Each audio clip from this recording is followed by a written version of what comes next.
Good evening. Thank you for joining us. Flood damage assessments topping this newscast. FEMA teams now here in the valley. They'll be out working again tomorrow. Channel 5's Christian von Preissing spoke with FEMA officials. He is live with how they're assessing some of the hardest hit areas. Christian?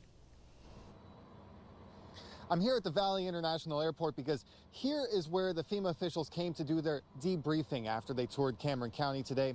We spoke to some people in some of the hardest hit areas of Harlingen. Several days after the heavy rainstorm, people are only starting to bounce back.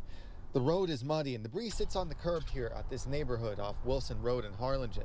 We had standing water for about 3.5 days that we couldn't get out. Raquel Macias lives behind a small lake. She says they got hit from several directions when the flood started. She showed us the flood line on her home. Other homes in the area were hit even harder. Norders began gutting them out this week.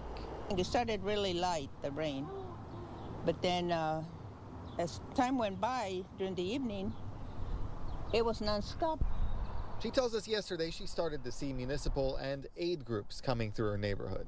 Red Cross, yeah, and they were taking notes. We spoke to the Red Cross and they tell us the photos and notes they take will be forwarded to the federal government, where they'll do their own assessment of these affected areas.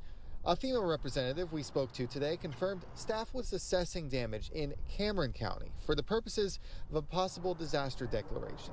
They're looking for how widespread the damages are and looking at things like are the properties insured or uninsured. And these damage assessments can be used by a state's governor to decide whether or not to ask for a major disaster declaration. He says once that assessment is done, officials will know if there is enough damage for funds to be available. And FEMA says those assessments aren't just going to be done by them. Also, officials with the Small Business Administration and officials from the state of Texas will be going around tomorrow. They're expected to continue, and those assessments will include assessments being done in Willacy and Hidalgo counties.